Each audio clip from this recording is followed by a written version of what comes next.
All right, perfect. So we're back with another episode of Biz Mindz. On this episode, we have Gregory Sofranko and Alexander Deron of the Gregory Sofranko Group. Yep. You got it. Thank you guys. Yep, with William Ravis.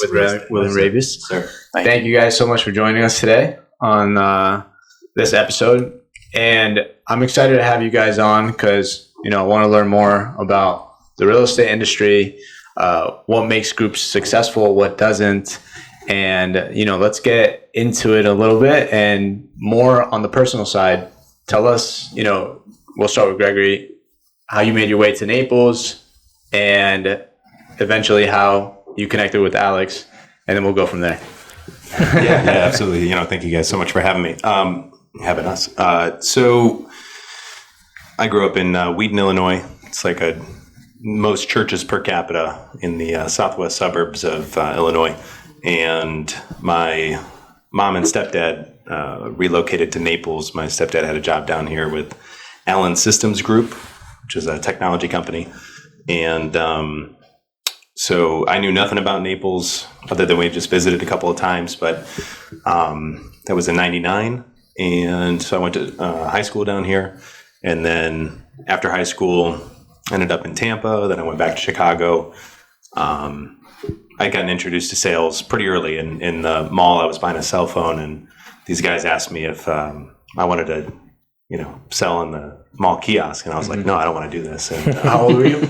I was 18. 18. Yeah, so I was buying my first cell phone for myself. So I was bussing tables at the time and food running at, Camp Yellow's, which is, a local restaurant. And so I turned it down at first, and they're like, hey, just take the interview. And so I met with this guy, and I was 18, and he was 22, and he was the boss. He's like wearing a suit. I'm like, what's going on here, dude? So he sits me down, he tells me the structure of the company, and he's like, going over all these duties, responsibilities, how you can move up in the company. And I was like, I really don't care. And he's like, well, you can make $1,000 a week. And I was like, all right, you have my attention. Yeah. I mean, at that time, that was a lot of money because I was maybe making $50-$60 a night, tips or something. So I said, if I'm going to make $1,000 a week, I'm interested. So I showed up in, whatever dress clothes I had, and I had no idea how to sell. Mm-hmm. So, those guys, those guys taught me everything, from body language to bringing people over, transitioning, having a sales pitch, how to transition, how to overcome objections. So it was proper sales training. Oh yeah. Yeah. Without really knowing it, because everybody in the booth was 18 to 22, 23 max. The bosses, again, were 23, 24-year-olds. Oh, wow. So, it was mostly just having fun with friends. Mm-hmm. And then, but everybody was a hustler, and everybody, was all, it was all commission based, right? Mm-hmm. So more phones you sold, the more money you made. Yeah. And I was just surrounded by people that, had a little more experience, had some extra training. And once they showed me the ropes, I just fell in love with it. Long hours? Yeah, you probably work like an 8-9 hour shift. Mm-hmm. Either a morning or an after. Either you'd open, you'd come in midday, or you'd close the store. But it was probably 8 hours of straight hustling people off. Just walking the mall. Mm-hmm. You just miss, and just try to, oh, well, where's that necklace? It's a beautiful necklace that you had. Can I see that? Can I see that necklace? Yeah. And so they'd come up to the kiosk, and then, oh my God, it's beautiful. Where'd you get it? And then, you start building create a personal relationship and find some, and then you go, I just have a question. What kind of a phone do you have? And they'd be like, oh, I have they were Nokia cheap, we were like, oh, have you ever seen the pink Razor at the time? And the Motorola Razor was the thing, right? Yeah. So I was like, have you seen the pink Razor? And they're like, no, I've only seen the commercials, So we bring the Razor out, and, wow. And it's just like, what, let me see your ID real quick. I just want to check something in the system. And we'd run their credit, and I'd be like, you won't believe this. I go, you're approved, and I can get you this phone for free. And I can import your line over here. And what do you think? Oh, I don't know. And no, it's so easy, Mm-hmm. So all of that was just becoming comfortable mm-hmm. with talking to people, and then having the confidence, whatever it is, confidence in your product, I guess, to know that you're going to close the sale, and that it's going to be okay to close the sale, right? So that was your early intro to sales. Yep. Alex, I know that you have a little bit of a different path, right? You went into law, right? So tell us a little bit about that. Tell us about how maybe your first job, or if you went first, the education route and then into law, and then let's go from there. So I'm from a small suburb of Philadelphia, Newtown Square, Pennsylvania. Grew up a proud Armenian American, very tight-knit community. And for a long time, I didn't know what I wanted to do. I thought I would be a comedian. In the yearbook, voted most likely to become a comedian. But after my first year of college, I pretty much knew that I was going to go to law school. I went to Thomas Jefferson University, formerly known as Philadelphia University. I still am on the alumni board there, proud graduate, proud alumni, and that was my thing. I just had to get through college to get to law school. Wasn't the best student. Applied to like 27 law schools all over the United States. I said, whoever will take me is wherever I'll go. And luckily at the umpteenth hour, Ave Maria School of Law in Naples, Florida accepted me. I said, Naples is basically Miami. Wanted to be in LA, wanted to write movies. I said, I'll go to Naples, Graduated law school in 2018. I worked in the law from basically 2016 all the way until 2022. Had a fantastic career. Never officially passed the bar, so I was more along the lines of a clerk. But I learned a lot, was part of a lot. And during COVID, my father is a successful entrepreneur. I said, it's time for me to start my own business. And I started a property wholesale company, gave away 49% equity in order to bring in partners to help me grow the business. And a year later, was relocated back down to Naples, and basically merged with a title company at that time. And I had known Greg since 2015, since my early days in law school. We both dated friends that were girls, and we dropped the women and kept the friendship. Yes.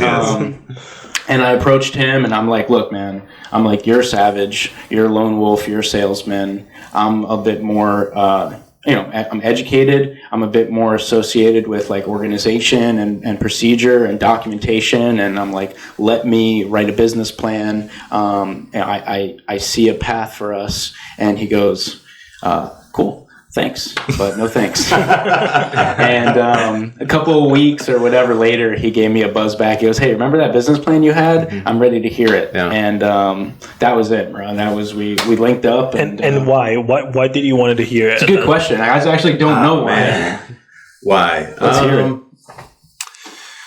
What made you think about it and then give him a call? Well, I always got along with Alex. In regards to feeling comfortable about working together, that wasn't an issue. When, fast forward on all the sales things and, coming back to Naples after doing, various odd jobs, door-to-door dry cleaning, optical outlets, glasses salesman, I moved back to Naples and my parents, through the downturn had lost, I don't even know, so much property, through the crash. So then they started a second career in real estate. And I'd always stayed in touch with my mom. And as they were becoming more successful and I was being successful in sales in Chicago, she was like, hey, if you ever want to come back down to Naples, you're welcome. I think you'd be great at selling real estate. And eventually I took her up on that. And, it was like 2012. And throughout the journey of being on their team, and it's like, I really didn't get any leads from them. I got coaching and guidance. If I had questions about a contract, a procedure, they would help. But it was eat what you kill, which I was used to at that point. So it was mostly open houses, cold calls. I actually got my first listing on a cold call, straight cold call. It was $1 million listing. And we sold it in 17 days. So that was like all of that hard, grindy, on the phone sales, door-to-door stuff. I was applying all of that into real estate. But being a part of their group and the team, it was like all individuals, and what was the benefit? they had become like the number one team within Berkshire Hathaway at the time.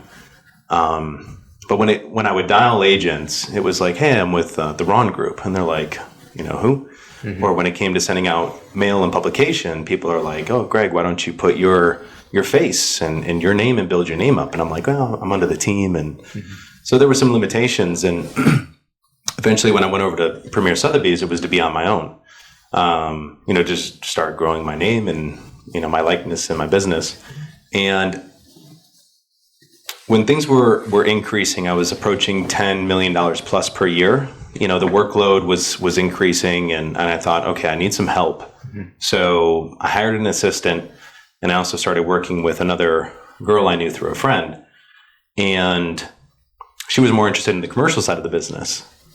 And the assistant at the time knew nothing about real estate.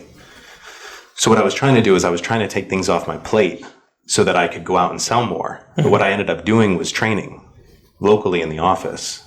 So my first experience with having a team was that it didn't allow me to grow further. I had to first retract, teach, and then grow. Okay. In both of those scenarios,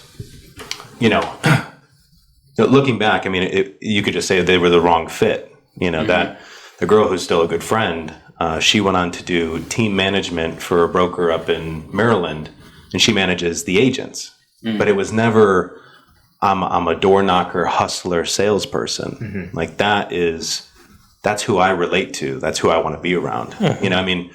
So Alex is right in the sense that when he approached me with, I have a business plan, I'm the organizer, I'm the planner. I told him straight up, I was like, I don't plan, I don't organize. Like, I want to leave the house, I want to hustle. Like, all of my contacts and everything is in my head. And since then, now we've implemented, Follow-Up Boss and CRM platforms and, email and customer retention and follow-up. And this guy's got if you looked at his phone, he's got every fantasy football league draft list organized. He's got all of our sales organized. He's got, what cigar brands are great. This guy is dialed in. You should see his spreadsheets. So it wasn't necessarily that that I didn't want to. It was just my initial.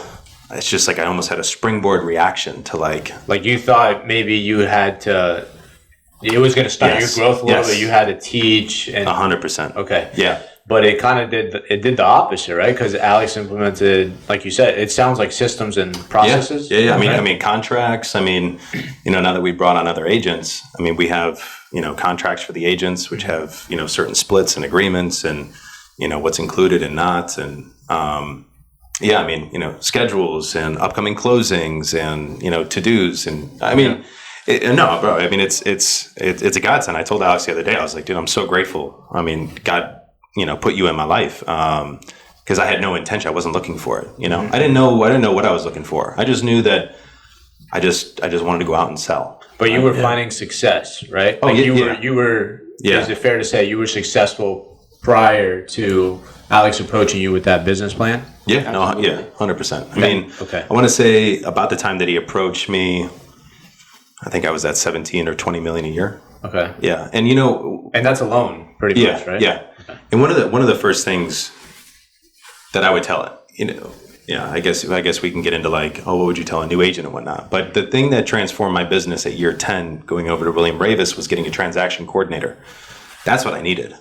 I needed someone to handle the paperwork. And some people love paperwork. I hate it. It will keep me bogged down into transaction for a week. People will be like, oh, did you contact the HOA and get the financials? And I'm like, put a gun in my mouth. I want to know where the next deal is. This is not making me money. Yeah. But this is super important stuff. I think that people don't realize that sometimes people are not that much self-aware to realize hey, I need to spend time on the sale, right? 100%. And the next sale and the next sale, and then have put other people in place that are good at, the transaction handling. Yeah. It's instrumental.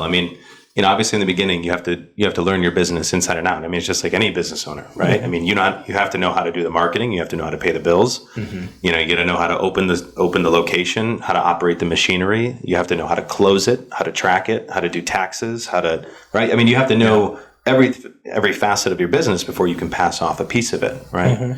So the best thing about sales, and it's just like I'm grateful that I stumbled into it, is that I can make mistakes on almost all of those things. Like I don't have as many responsibilities as a traditional business owner does, because my number one job is to show up and sell real estate, and obviously pay my taxes, which is why I have an accountant. But besides that, I mean, I've gone 2 years with no marketing. Yeah. And I've gone at least a year off of social media, and my business has increased. But you put the work in on the ground floor, which is Yeah, no, I mean, I had a pipeline at that point. Yeah. Right. But I mean, that's the thing is like, I mean, so we can talk more about that. But what drew me to Alex was like, I guess I trusted him enough to do what he said he was going to do. Plus, I saw that he was a hustler, and I could relate to the hustler mentality.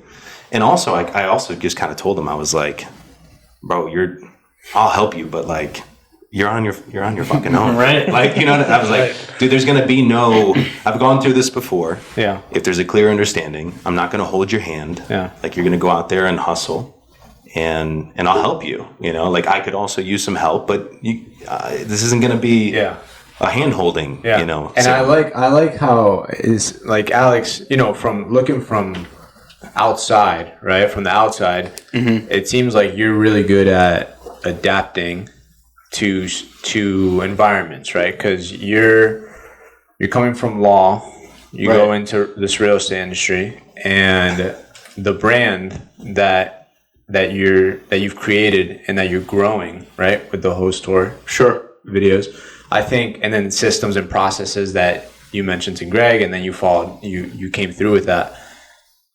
In that span of time where you had to adapt, right, into a new industry, did you have doubts in your mind, like, I don't know if what I'm doing is going to work? Was there like a time that happened? Well, when I was before I joined Greg and we formed the Gregory Sofranko group, it was a property wholesale company called, Residential Property Wholesale Investment Group, RPW Investment Group, which eventually turned into, Keller Property Group. And during that time I had doubts. And there are good doubts and there are bad doubts. When you have a bad doubt, you kind of start to look for an exit and, kind of try to flex elsewhere. But a good doubt is I have something, but it's not in its final perfect form yet. And that's kind of where I was after a year. And when I approached Greg and we finally, signed the paperwork and determined that we were going to be the Gregory Sofranko group at William Ravis, I never looked back. I was like, the floodgates are open. We've got 2. It's time to bring on a 3rd, and then a 4th joined, and then a 5th joined, and we had an intern reach out to me, and we had the transaction coordinator. So we're always, got 2 interviews in the next couple weeks with some more agents that want to join. But perhaps the most important thing that crossed my mind during this whole process was I wasn't born here. My father's not a developer. I didn't go to high school here. I don't have any real connections to the luxury market. How do I break in and how do I beat 5,000 other agents? And the answer was content. Most agents' content is respectfully not good. And I thought to myself, I'm going to walk into this world and I'm going to do something different. And my original content is also not good. It's also very, very cringeworthy to watch myself before I brought on Cole Carter from Prime Property Media, who has become a good friend, but more importantly, his vision molded with mine, and we started making these host tour videos, and brought this. Yeah. Shameless plug. Let's go, baby. Cover of Naples Tonight. Let me see that thing. So, this is legit. This is the culmination of all of his hard work. It is. All right. We exotic cars and this guy started shooting planes, yachts, bro. And to speak to Greg's point about amazing, hustling and everything like that. Once I got a product that I was proud of, I started reaching out to local brands that aligned with my vision, which were car companies, exotic car companies, jets, and yachts. I felt like all of those kind of formed into one luxury brand. And before you know it, I will never forget the day I got the message back from Elite Jets saying, "Yeah, sure, we would love for you to shoot our entire fleet." It was ecstatic. Cool. So we had to, tap them for the Naples Tonight cover. Mark Rodriguez from Cloud9 Exotics has made, every bit of my, dreams come true so far as content creation. I've worked with them for over a year now. And, we have something special. And Greg and I always joked, and we said, we don't know what it is. Mm-hmm. We don't know what this host tour video thing actually is. But in time, we figured out it's a way to break into the luxury market, to be at these ultra luxurious homes, 10, 12, 15. The most expensive home I've done is a $25 million Port Royal mansion. Yeah, it's to rub shoulders with these agents, right? To get, shake their hand, show them I have something of value that kind of is a bit proprietary.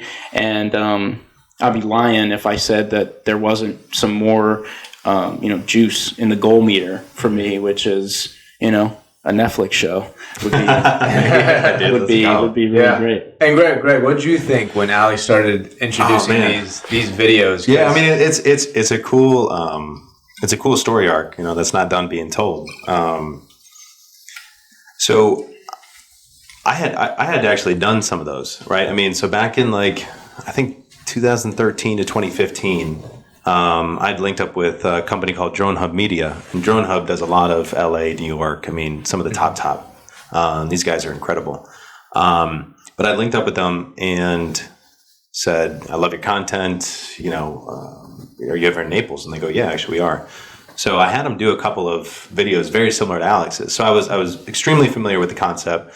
And there was a period there, I'd say probably 2018, 2019, where I was heavy on content.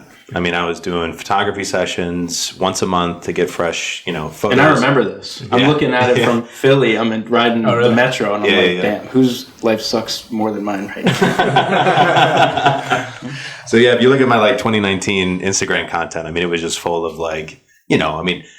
it was before it was massive video, right? So it was more pictures, and it was still shots, and various places around town with the suit, and whatever. I mean, then it was featured, spotlight, restaurant of the week kind of thing. You know what I mean? So it was all sorts of that kind of content in 2019. So I was very familiar with it, but at some point, I just became extremely disinterested with social media. So I stepped away from it. And life just got busy in other ways. I mean, that's like a full-time job too, is creating content, right? Yeah. So that's kind of what I was telling you when I went kind of social media blackout for a while. Mm-hmm. And the content's changed so much. It has changed. The way that people video heavy, even the way that people consume it. Yeah. Right. And I mean, I don't know, man. It's like I'm 37, so. Whatever, Gary Vee is, I don't even know, in his 50s, right? But it doesn't matter. I mean, it's right. It's like there's either something stopping you in your mind. Yeah. Right. It's like either you have a limiting belief about yourself, or the question is what you have to say so important that people A, need to hear it, and B, need to hear you say it, right? So who are you kind of thing? Mm-hmm. And it's one of the two. It's either a limiting belief out of fear of my, getting myself back out there, or it's my message isn't important enough, even though I do feel like I have a message to tell, which is why I love that you guys invited us on the podcast, because I just love riffing and talking about this stuff. I think I was telling Alex, before we got on, I think it's numbers. I think that's something that stops people, a big hurdle that stops people from putting out content on social is already anticipating the numbers that they want to hit. So when they don't hit those numbers, or they don't get the likes, the viewership, the shares, and all this stuff, you get discouraged instead of just focusing on the content, what you're putting out instead of what you're receiving. What you're giving instead of what you're receiving. I think you do that consistently for a while, and then eventually you start to kind of see. You read the data, right? You see, okay, this stuff's working, it's not. So I'll take it a step further with that.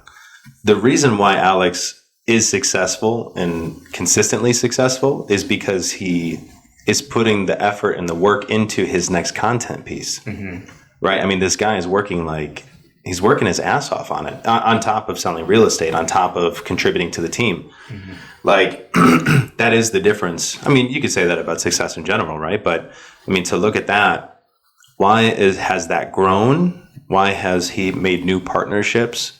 Why is he, able to launch into different platforms? Is because he's working on the next piece of content. It's consistent. Right. Me as a salesman, I just want to show up, put the phone up and go, hey guys, open house, or hey, But which is another way. But that's like your top of sales funnel. Right. Because then the leads start piping through that funnel. Right. Well, this was the big debate, right? Especially around like a lot of people close to me, because Alex was new to the team, right? So then it was like, what's Alex doing? Fucking around doing videos. And I was like, whoa, Right. And they're like, shouldn't he be helping you with sales? And I was like, slow down. I go, I understand what he's doing because I've done it, number one. So, and they're like, well, what's it going to lead to? Opportunities. Like, is it going to lead? All the time. It leads to opportunities. But every time. that's why we say we didn't know. Yeah. And that was the best way to put it, which is like, I don't know what it'll lead to, but I doubt that it'll lead to nothing. Yeah. I don't think it'll lead to zero. Yeah. It's Right. it's just touch points. Yeah. Before that sale. Like that And it's person like- might watch 10, 15 of Alex's videos. Yeah. And then the next year they have a friend who's moving to Naples that says, hey man, you gotta check this team out. I mean, I've had people, hit me up when I was, heavy in social media. I mean, I made a sale off of somebody DMing me. So it absolutely can lead to a transaction. It's a balance, right? Which is what Alex and I have had discussions on, which is, all right, like it has to be balanced. Yes, you can do it. And yes, continue to work on it and grow it. But you need to have a foot in the hustle and the grind of real estate every day. Yeah. Unless you want to only launch into media. Okay, that's a totally different discussion. Right. But remember, we're here selling real estate, and this is a platform. This is a booster. This could be something great. Please continue to put your energy into it. But you got to have the majority of your weight in the salesman area, in selling real estate. So I think that's also kind of been a balance. In the beginning, it was heavy, 3 videos a week. It was. And now it's like 1.5 a week kind of Right, thing. and I'm reading the data, and it's like more than one every 7 days. You don't get the kind of miss me while I'm gone type vibes. One thing that Greg said that sparked a strong statement that I heard when I first got into sales. It's like while you have a business, right? You have a sales-based business, something that you control. It's like a tower going up in the sky. And it's your responsibility as a business owner and as a salesman to build a second tower equal to the first that will eventually serve as your organic lead gen. I had a call yesterday with a mentee of mine over in West Palm, and I explained this to her. And I said, you build these two towers up equally so that at some point, when the skyscrapers are up in the skyline, you have one working and the other working, and it's like a cycle that goes back and forth. So I do hope, one day that my host tour videos get to the point where someone's like, hey, saw you on social media, I would love to have you list my home. That has happened already. There is proof of concept in that area. And I took the listing appointment, I sold their home, so on and so forth. We've had other opportunities from it as well. And you're not running ad campaigns. No. Everything is organic. Yeah, it's just organic, because I'm so curious what the engagement will bring. Yep. Now, if you look at the entire portfolio of videos, I think there's about 60 home tours, 7 yacht tours, and 5 or 7 jet tours. So call it 75, right? Of those 75, maybe 10 have been run with Facebook or Instagram ads. And furthermore, to speak to your point about how people are consuming content these days, I've had to, rewrite the way I do things to now it is a strict 90-second video. It used to be 1, 2, 3, 4-minute videos, but the way things are, 90 seconds is a max. And guess what? The engagement that follows is fantastic. And to speak on consistency, earlier in the podcast talked about how I wanted to go to Hollywood. I wanted to write film. I have a couple of short film scripts and one feature-length film script under my belt. And that's the thing that separates me, I think, is because I write scripts, and I memorize them. So when I get there, it's all business, it's all shots. You follow the script. I act as a DP, director of photography. My videographer acts as the director. He's the producer, the editor, and so it's it takes an hour of filming for every 30 seconds. So a 90-second video takes 3 hours of filming, an hour and a half of script writing, probably 4 or 5 hours of editing. So a lot goes into it, but it's a machine. And nothing will stop this train, essentially, at this point in the game. Yeah, I think that's the cool thing. I mean, people, like I can put myself in that shoe, which is you want to be there. You want to be the guy doing those things. And then you hear the work that goes into it. And I'm telling you, this is the difference between something that will continue to scale and success versus somebody who just wants to, put the phone in their face and have something to say every once in a while. Right? So it takes a dedicated effort. And Alex is a creative through and through. I mean, look at his socials, look at his stories. I mean, this guy clearly is geared towards a creative brain side. On top of, also being, he's kind of got the good balance.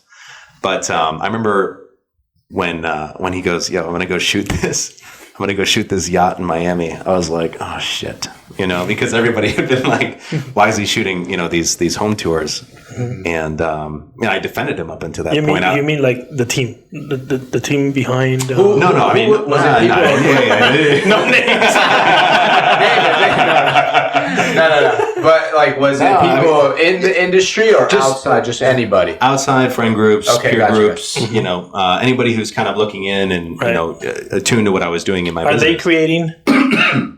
No. Well, usually that's what happens. But of course, I mean, and most of these people were just looking out for me, right? Because I had absorbed somebody on my team. They didn't really understand it. I was putting resources, time, and energy, equally into him, and they're like, "What are you getting back out? He better be contributing to you because you've opened your doors to him, right?" So, in fairness, there was defensiveness to protect my energy and my space and business. Did you guys ever have a conversation around that? Oh, Did you tell him hey, what are we? Yeah. So, I mean, that's kind of what I'm saying is like, initially, some of the critique came in, and it's like, all right, so I have to balance this within myself, right, and just be like, okay, we don't know what this is. We know it'll lead to more than nothing. So, and it wasn't costing me money. I mean, this was a venture that Alex was taking on for himself. It was only costing me, potential lead gen or, sales that he could be doing, which he was still performing. I mean, bro, like the first 9 months, we were trying to figure it out, right? Like I had my business and I was operating with all of my referrals. And I had gotten into flips through COVID and I had, built these investor relationships and I had a really good sphere and a tight sphere of buyers and sellers. So my business was repetitive. I mean, it was year 10 at that point, right? So by like year 5, I was mostly pure referrals and everything after that was, I always did open houses. That was like something I never missed for new business. But the point was, I was working in my business in the first 6 or 9 months. I kind of felt bad because I was like, bro, I'm sorry that I'm not, I want to give you more. But the way that I started in real estate was open houses, cold calls, and I can only tell you what I did, which I know you can do. Right. But I never sugarcoated. I was like, you might not make money for a year. I was like, I need help with my things. And we can talk about shared responsibility and how you can contribute. And he was transitioning from another job. So he had a little bit of income. And actually, you can keep it in or keep it out, bro. But when I first met him, he's like, yo, I can't come to the office today. And I was like, why? And he goes, well, I'm renting my car out for the day. Turo, baby. Dude, he was hustling on Turo. Turo? Yeah, that's right. I was like... that phase of Turo. So, look, there's been a lot of conversations, but Alex, I mean, he knows that if he's not producing, he's not eating. Right. And this guy was hungry for money, right? For success. in general. And if he was going to transition out of a career, I mean, he tracks his income. I mean, he tracks everything. So if he was going to leave a career, he does not want to reduce a year. Mm-hmm. He's like, how can I maintain or rise with every transition point? Which is wild, because for me, I told him, I was like, you're probably going to lose a portion of your income when you switch over to real estate, because it's straight commission. You're going to have to build up your business. And I think he had like maybe 1 year it was maybe a 10% down, but after that it's been and maybe not even cruising. Maybe not even.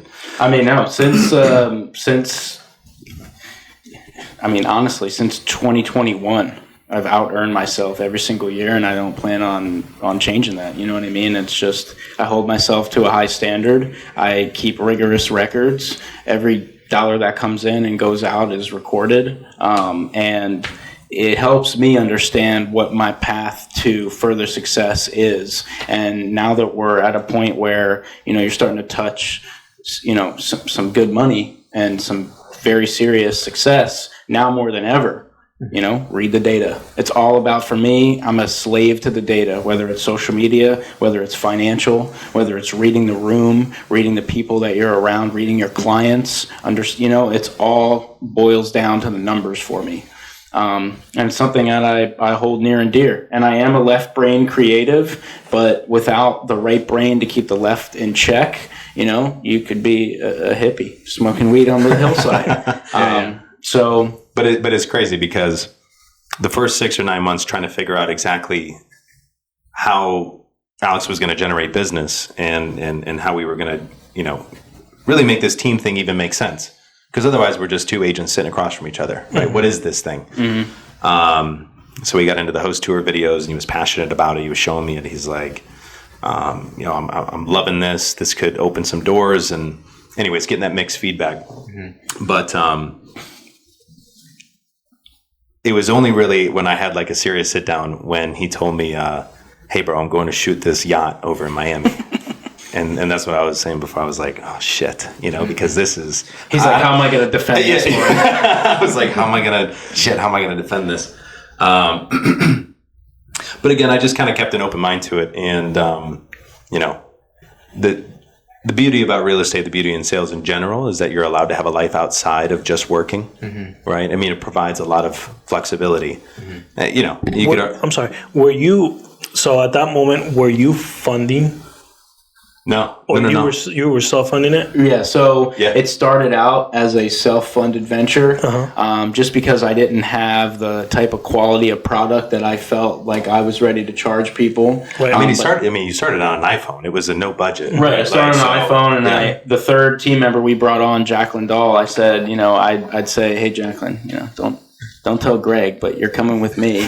We're stopping at this, $8 million Marco mansion. You're going to record me, and then we're going to go into the office. I said, just lie to Greg, So you even started pulling other resources for the team to shoot his videos. And then it got to the point where I brought on Cole Carter from Prime Property Media full time, and most, if not all, of our shoots are paid. And because we believe we bring a value, my famous line is, when's the last time you had 75,000 people through your door without having a single person step foot in the house? And the agent just goes, well, when can you do it? Yeah. And that's the draw. So it's, I don't want to call it a side hustle, mm-hmm. because it's maybe it's more than that, but right now I don't want to label it, but, no. The only, quote unquote funding Greg ever did was give me strong advice, mm-hmm. and to just be there for me when I'm like, hey man, I'm struggling with this idea, and it just happened recently. I had an opportunity to fly out to Beverly Hills, the Hollywood Hills, do a Altman Brothers $40 million mansion in the Hidden Hills, and for an influencer's party, and we put our heads together and was like... That's close, bro. Yeah, I didn't do it. You don't see it on my social media. I didn't do it, but the opportunity was there. Just couldn't fully turn over into the value is there also. Because sometimes the opportunity is there, but the value is not. Right. And, vice versa. But he's always been a good compass for me to, kind of stay in my lane and, not shift from lane to lane, but rather stay in your lane and hit the gas and hit it correctly and hit it hard, hit it right.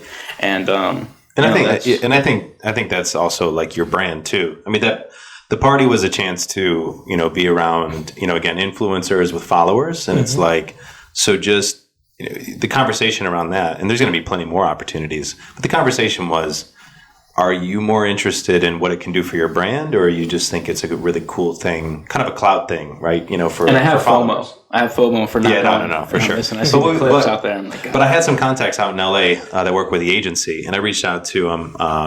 Faraz Taj is an awesome guy, and he tried to contact one of the Altman brothers first to see if he could do a host tour video of the house that they were at, because the request was, hey, do a host tour video of my, what was it, the 500th video? There was a day 1000 party. There's an influencer by the name of Jack Cook. Shout out Jack Cook. And he has 1,000 straight days of making a vlog, and they're good. He's a filmmaker out in LA. They're very cinematograph focused vlogs, and for the day 1000, he was having this day 1000 party, and reached out and was like, hey, I could come do an event tour. Because event tours started to become an option for me. I did an event tour at Hotel Escalante down on right off 5th for exclusive yacht clubs. They had a welcome party with all these sponsors, and I wanted to get in there, and we did an event tour. So I'm thinking host tour videos, yachts, jets, and now events, because there are such things as luxury high class events. And so I kind of put this in there. But again, kind of snuck it in there again, man. Right. Don't tell Greg. Yeah. But like I said, the opportunity was there. Fly out there, do this thing, fly home. But the value ultimately wasn't there, and it was probably close to a 49-51 thing. Yeah. If we could have booked, I made a couple calls out there to see if we could get 2 or 3 homes that Alex could do tours in. Then it made sense. I mean, then it was, don't look back. But this was kind of a 50-50, and the timing was tough. But I think the point is like all of these things, and then he did the yacht, and then he did the jets, and then he had the partnership with Cloud9 Exotics. I mean, all these things. Like, I'd show up to the office, I'm working on real estate, and he's like, bro, I don't want to tell you yet. He's like, but I got a meeting on Tuesday that's going to be massive. And I was like, all right, bro. Anyways, but then the meeting would happen, and he's like, I just locked up an exclusive partnership with Cloud9 Exotics. I'm going to have all of their luxury vehicles, to roll up in and shoot the video. Like, now, here's a good anecdotal story on how a partnership that I formed helped us close the largest deal that we ever did to date. Oh, that's cool. Yeah. So we had a high net worth client who came in as a referral, and that it was a Greg referral. The guy had known a degree of separation, and so Greg was given this opportunity. He tapped me. He goes, look, it's a high net worth person, high net worth clientele. They're looking to spend anywhere between 10 and 25 million. And so they came down. We took them out. They went back to Baltimore. 6 months elapsed, and it was time for them to come back down and make a decision. I said, it was a buying trip, yeah, for sure. And I said, all right, you know what? I said, I forget who had the idea, but I said, let's take it up a notch. Let's tap Cloud9 Exotics. Let's get a Lamborghini Urus. Let's pick them up in the Urus, and let's do this thing. Let's come correct, full throttle. And we pulled up to the Ritz to pick them up, and I swear, his wife goes, oh, this is one of the cars from your videos. And right there, it was like, this was already worth it. Yeah. And we took them out, and it was just a nice touch. It might not have been what caused him to use us, because I think that our skill and acumen was, but it was the toe over the finish line. And, that helped us close a large penthouse deal at the new Ritz-Carlton down on Vanderbilt. I'll let you talk about the numbers if you want. No, we can't say it hasn't closed yet. Right. But it's one of the penthouse sales down at Ritz Residences. What do you guys think about the real estate industry or the real estate market here in Naples? Like, what do you guys? What do you guys see Naples being? Let's say 10 years down from now. Yeah. So I mean, I'm always chatting in the office because I started to get into, the political sense through the 2016 elections and all that turmoil. It was like a hot thing to be talking in the political space. So I was very much, I watched that day in and day out for years. And then I was like, well, nothing ever changes or happens. So I'm going to stop ingesting this. Mm-hmm. So then I transitioned over to economic data in the stock market because I feel like that is way more correlated for the Naples market than interest rates or, anything political is just like put any of them in. It's going to be the same result. Yeah. We get it, right? Mm-hmm. But the economy and data in the stock market, I feel like those are the conversations I was having with these 50, 60-year-olds that I'd meet. They'd want to know, interest rates. Can I borrow against it? Can I do, an equity line of credit? Can I get a bridge loan? What kind of tax implications are going to be on this property? How can I leverage my stock portfolio to loan against it to get a line of, all of these different conversations were happening.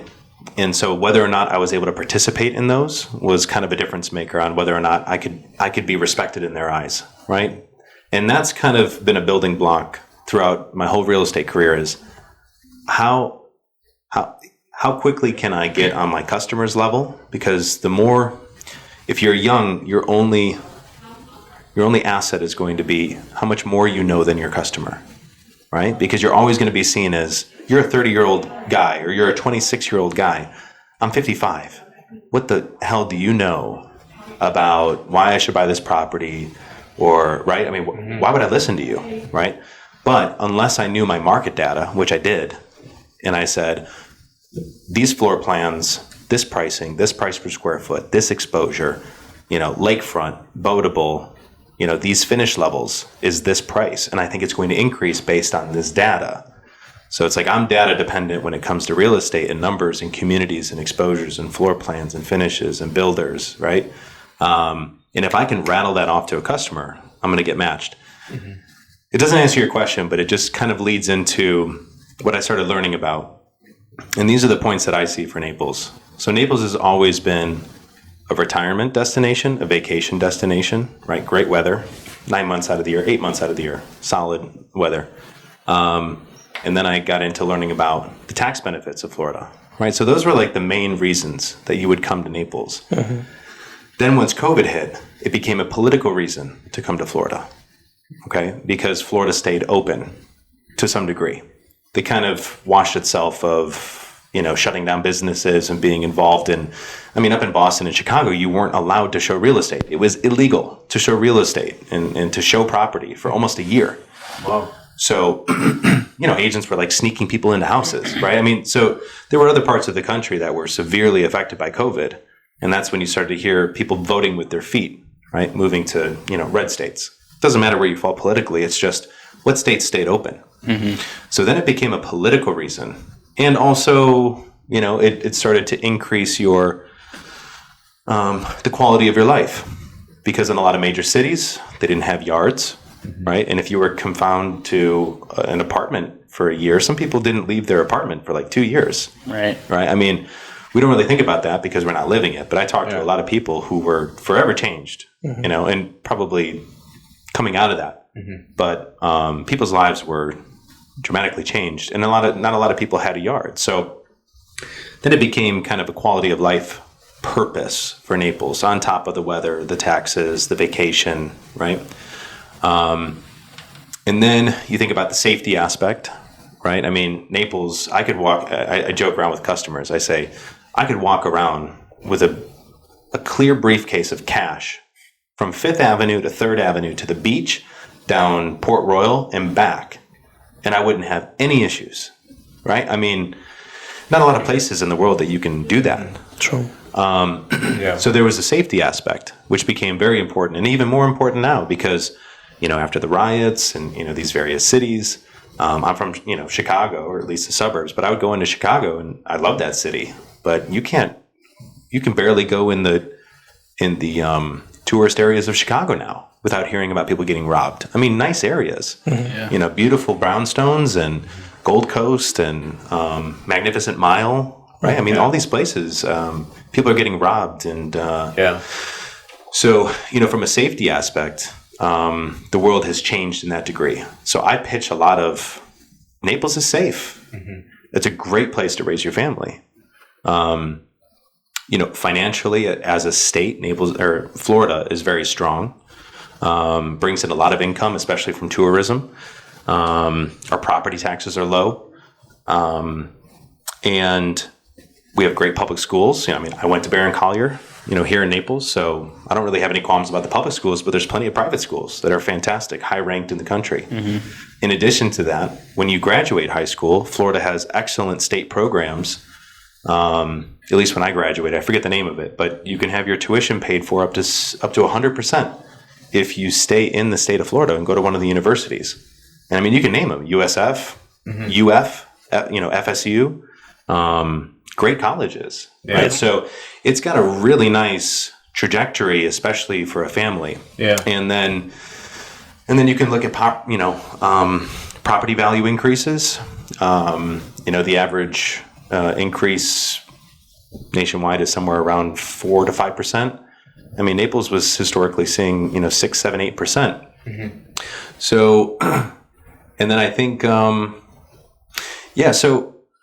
I think for a lot of those reasons, Naples will continue to be a hub that grows. The catalyst, again, for that to solidify, in my opinion, again, was, I think, COVID. You had so much commercial investment, especially in Brickell, Miami. You just had one of the the largest wealth asset managers from Chicago. What's the name of that? Citadel moved from Chicago to Brickell. And it's Ken, I should know his name. So COVID basically took companies and they said, if you want to make an investment into a state that is not going to close if this happens again, it's going to be Florida. We're going to be business positive. And all of that money that flooded into Florida is going to take a lot of time to mature. That's 5 to 10 years for maturity. John Hoffman recently sold a blanket portfolio of like 40-something properties to BlackRock. Shit, right? Like, you know, I mean, you've got the Four Seasons building here. Yeah. That's a $3 billion project. The other hotel going right here, Carnelian Hotel. So the amount, Aquarius Hotel. Yes, I mean the amount of investment that's coming to Florida is going to take a decade to mature. Yeah. And then the last thing is that I say to people is, okay, so you think of retirement, baby boomers retiring at a record rate every year. Where are they going to retire to, right? Just let's list the places. You've got Arizona. Well, I've got family in Scottsdale. I thought about moving there, but I can't do the desert. It's too brown and it's super hot. It is so hot in the summer, man. It's 120. Wow. That is like sand. It's like, I don't care if it's a dry heat. That's hot. Yeah. And you better love the desert. So that, take it or leave it. Texas, maybe. And then you've got the Carolinas. Well, I mean, if you like a temperate climate, okay, but it still gets cold in the winter. And then you cross into Florida, and unless you're south of Tampa, it's still cold in the winter. And a lot of these older folks can't do the cold, you know, joint pain and arthritis, etc. So then you start going south of Tampa, right? And that's when you've got, you know, Estero, Bonita, Fort Myers, Sanibel. What's the other major hub city up there? Sarasota, right? Sarasota is a competitor of sorts. But then you have to cross over to the East Coast, and you guys know from being on the East Coast, it is fucking busy. Yeah, right. Traffic. Different. Northeasterners. Yeah, it's different. Right? I mean, the West Coast is nice because you guys get us. You get the Midwesterners, bro. Like, it's a lot of, hi, how are you doing? Can I help you with that? You know, on the East Coast, it's like, F you, get out of my way, right? Yeah. But I mean, how do you know that? You were over in the East Coast? bro, I know everything there is to know. You know what I'm saying? Dude, I gotta know it. I gotta know how to sell it. That's the first thing I told my brother when he asked me. He's like, "How you liking it?" You know, I moved here when I was 18, and the first thing I told him was people are nice here. Yeah. Oh, 100%. That was my first thing that I realized about Naples. Yeah, it's the Midwesterners. Yeah, that's the pure reason. I thought it was crazy. Like people opening up your door, like going to LA Fitness. People open your door, like, "How are you?" Yeah. Right. It was so different compared to, South Florida, the East Coast of Florida. Everybody feels like they're kind of on edge a little bit, Nobody wants to be nice. Everybody. There it is. Yeah. It's the Northeast hustle, right? I mean, that's like that New York, New Jersey, Pennsylvania, like that's the hustle. Yeah. And they, they're, I don't know why, they're attracted to the East Coast. Yeah. And you get used to that. Yeah. Like it's when pros, you're in cons. it. Yeah. When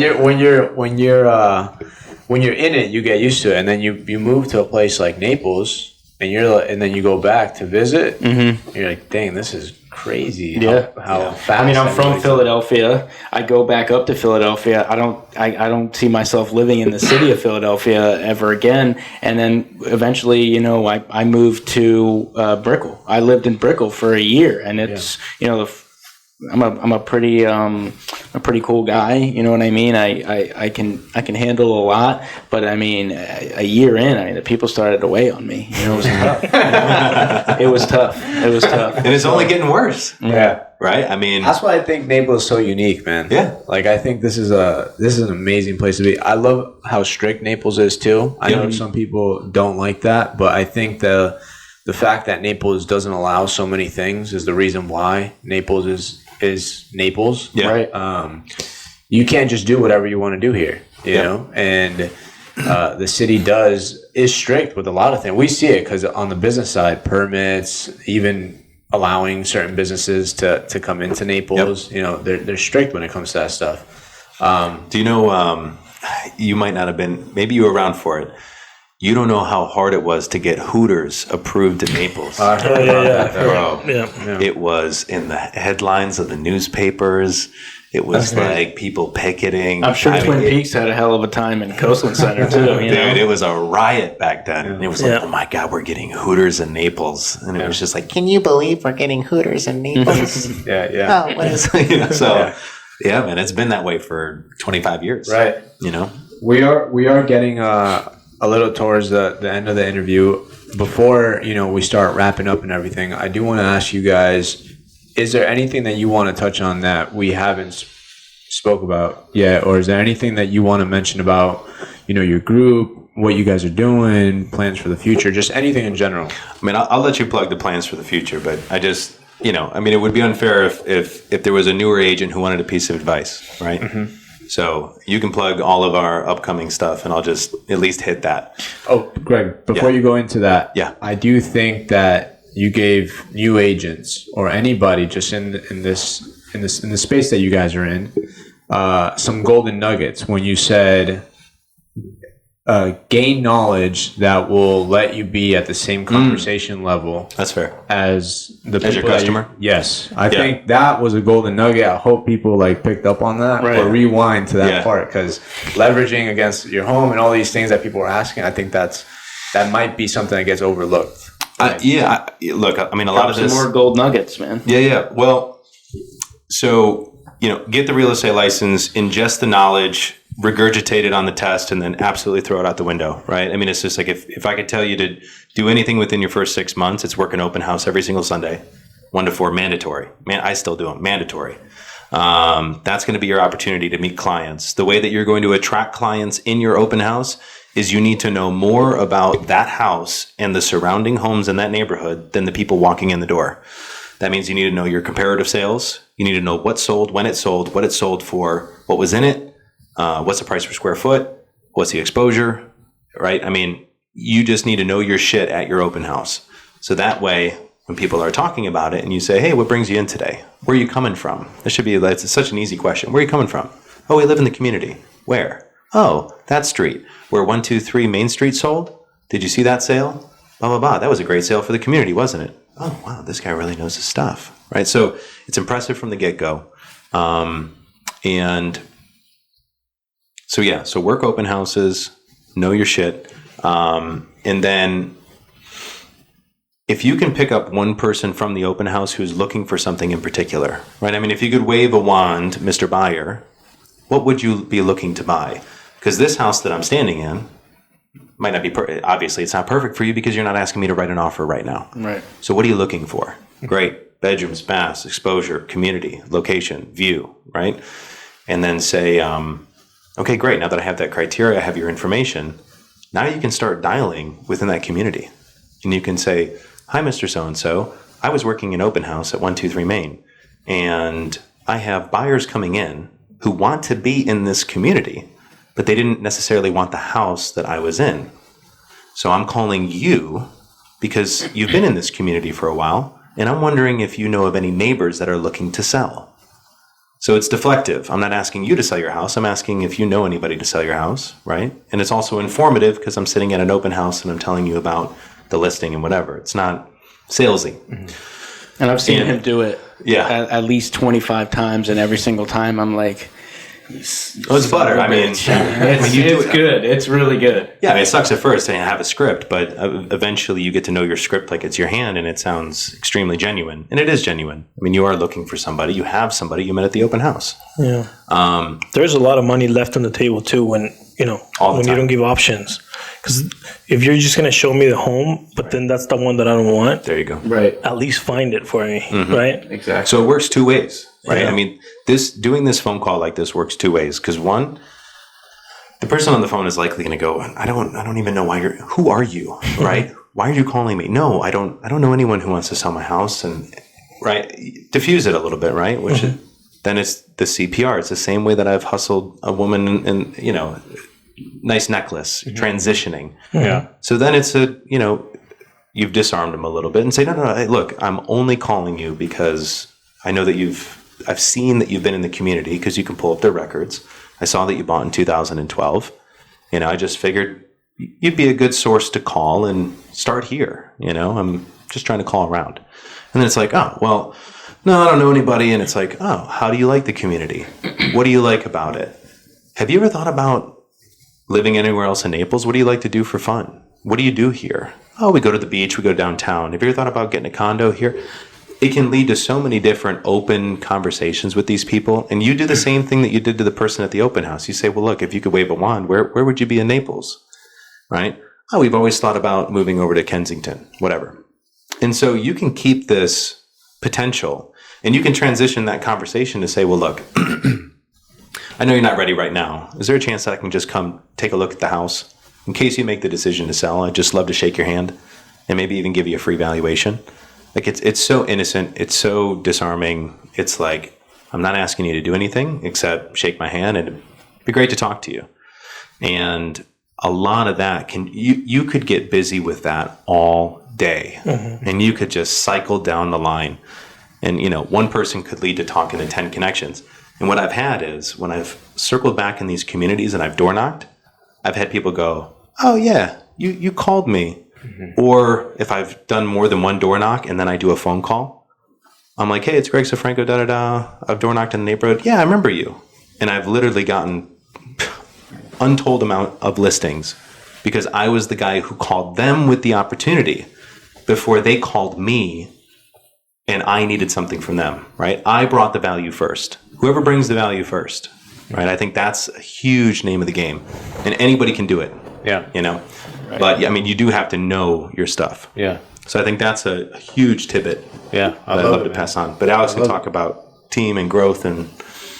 Yeah. So future plans. I do a lot of good reading. What I consider reading like almost like gardening. I need my plant to give something back to me. I don't just grow flowers for fun. I don't just read, crime novels. I read things that give things back to me. I take notes. Otherwise, I don't. If I don't take notes, it means I haven't read the book. And one book in particular that has helped me grow and scale is I think it's called "You Can't Send a Duck to Eagle School" by John Morgan of Morgan & Morgan, who I'm sure we all know. And a few key things that I've learned in there is the right fit is the best fit. Grow or die, scale or fail. So if you're not growing, you're in trouble. And it's easier to keep somebody than it is to replace them, at least, financially speaking. So, our plans for the future include nurturing our current team, defining everybody's role, making sure that you have something called the perfect week, which is every single day, your day is already etched out. You know what you're doing. Sundays, 1 to 4 open houses. Monday, you're hitting the cold calls. Tuesday for me, I might be filming a video, so on and so forth. But it's continuously looking for agents that are going to fit into our team, making sure that they're going to be right with everybody that we have. And we've been blessed. Our 6 or 7 people, everybody gets along. There's never truly been any, conundrums that we've had to face. But if so, we would do it together. In summation, it's truly just proper growth and, proper application. Love it, man. And hustle. I love it. So the future's bright. That's right. Oh yeah, for sure. For the Gregory Sofranko group. Yeah, I think there's going to be, there has to be another wave of an agent. There has to be a transcendence of an agent beyond what it's become, because I think what it's become has led to these rules about commissions, right? And it's like, I know you're kind of out of time, but I feel like it's important to identify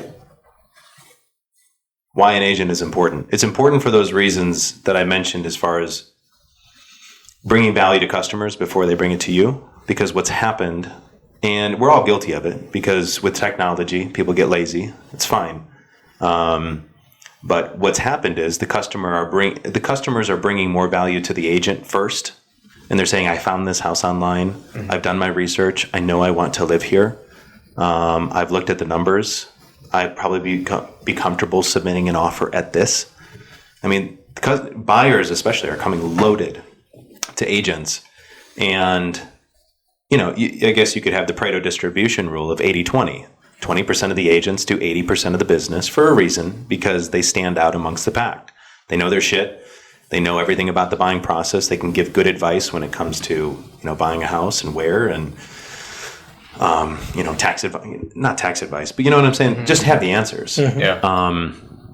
And especially with investment, if you get into speculative investing, if you get into flipping, you definitely want somebody who knows their shit on that, because, there's a lot of money on the line. Yeah. But there has to be a transcendence of agents bringing value to customers, I think, to kind of stop this bleeding that's going to happen with all this commission dispute. Real estate before technology, there used to be like a paper each week that would go out, or a booklet, and that's how you used to be able to shop for real estate. Otherwise, there was just a guy in the neighborhood who knew everybody. He knew everyone. He knew what they did. He knew their kids' names. Original OG salesman, right? He knew your kids' birthdays. He knows what sports they were playing. He knew you by your first name. And you would say, hey, Jim, I'm thinking about moving, or Cheryl and I are getting relocated. Do you know anyone who would want to buy our house? Right? And that guy would then go to his network, and he would be known as the guy in that neighborhood who knows what's for sale. Mm-hmm. That was ultimate value. That was priceless information. Otherwise, you'd have to wait for the booklet to come out to look for homes to buy. And a lot of people bought their houses that way. But now it's digital, and I think agents have gotten lazy. And I preach this all the time, which is we need to start bringing value to customers. And you will be catapulted into the stratosphere of success if you bring value first. Yeah. You will far exceed your competition. Digital has set a bar. Right. Yeah, for sure. You have to be above that digital bar. You got to play, you have to play in it. I understand that you have to have a foot in the digital space and the content creation to have brand recognition. Mm-hmm. But when they come in the door, you better be able to fucking close. Right. You see, you know what I'm saying? Right. And you especially close real estate with knowledge. It is not salesmanship. Yes, there is some dancing. There's a lot of schmoozing.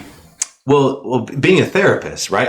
There's a lot of listening. There's a lot of calming. There's a lot of, it's going to be okay, and we just get through this, and don't worry.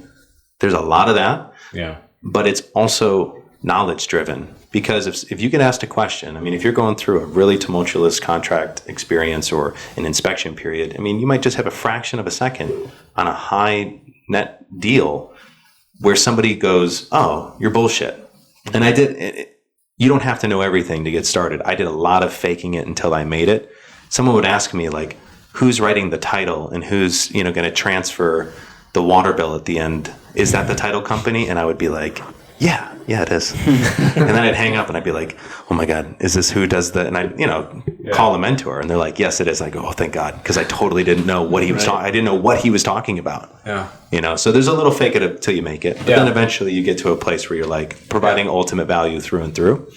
But doing that, transcending and becoming the guy. And that's why they talk about farm areas, because the more you know about that community for years, when I step into a listing presentation in the vineyards, bro, nobody can fucking touch me. I sell more real estate in there. I know everything about that community for the last 5 years. Everything that's happened in there. Flips, pricing, price per square foot, buyer mentality, buyer demand, desires, locations, opportunities, what's up and coming.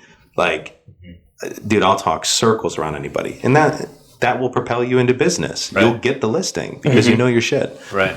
So that knowledge also creates confidence, which you also need in sales. So yeah. We love connecting with people that share. We like what you're doing. We really like what you're doing. We know it's hard creating content. Sometimes people think it's easy. It's super hard. And being consistent, it's even harder. I agree. So, and I think it's a great investment for your business. And just keep doing it, man. You're doing great. And thank you so much for sharing so much information. Thank you both, man. Seriously, Greg, Alex. I mean, talking to both of you today has been awesome. Yeah, man. And thanks for having us on, man. Thank you guys for your time today. We really appreciate it. Yeah, absolutely. Thank you. Great space. Thanks, guys. Thank you.